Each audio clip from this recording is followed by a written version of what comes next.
Започнахме пътуването си към Трир, Германия с влак от Люксембург. Пътят е кратък, около 40 минути, а двупосочният билет струва само 13 евро. Удобството и спокойствието на влака предразполагат към дрямка, както можете и да видите.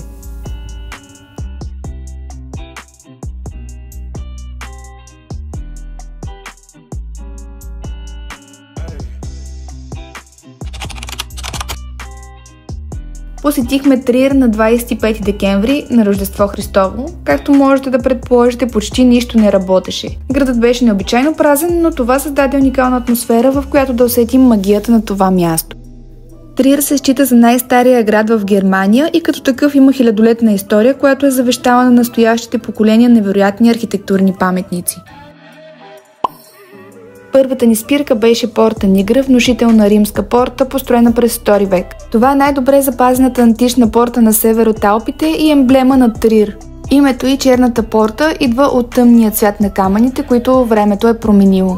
Порта Нигра е включена в списъка с световното историческо наследство на ЮНЕСКО, заедно с катедралата в Трир, която се счита за най-стария католически храм на територията на страната.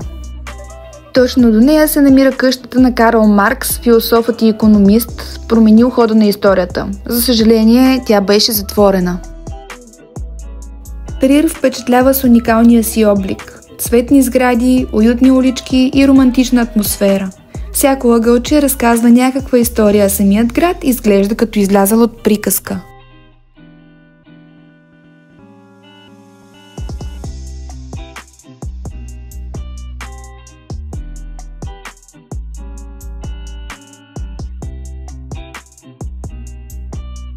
Продължихме към католическата катедрала на Трир, която носи името на Свети Петър.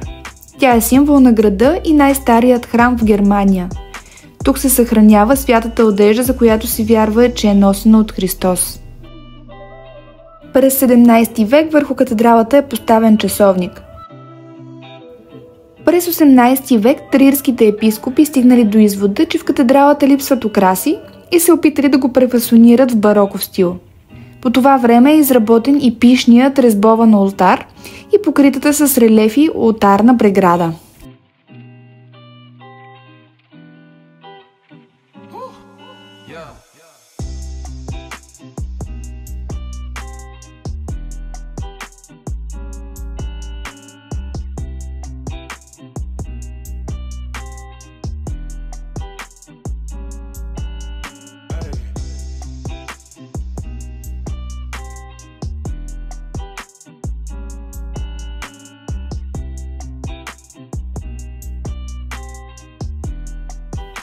Стигаме и до тази красива сграда, която е избирателната палата.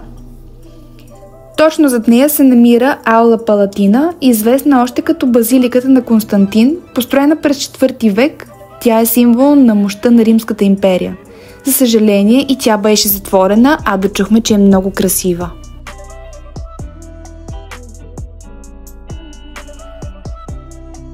Императорските бани са построени през IV век по времето на Константин I.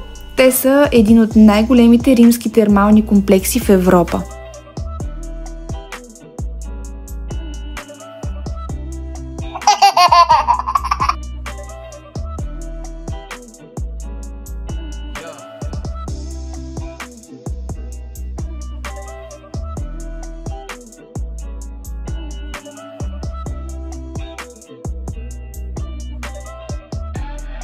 Минахме и през Коледния базар, който също беше затворен, въпреки това уличките на Трир излъчваха празничен дух с украси и светлини. А този господин или има мисията да влиза във всичките ми кадри, или просто иска да бъде известен.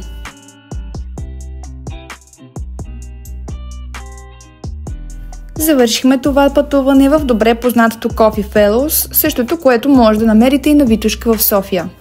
Как е?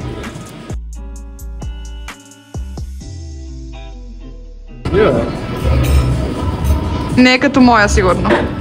Не е като. Аз пих еспресо и пробвах чизкейк, който за съжаление не беше особено впечатляващ. Дани избра шоколадов мъфин, който също не остави траен спомен. Ако пътуването ни до Трир ви е било интересно, абонирайте се за канала и натиснете камбанката, за да не пропуснете следващата дестинация.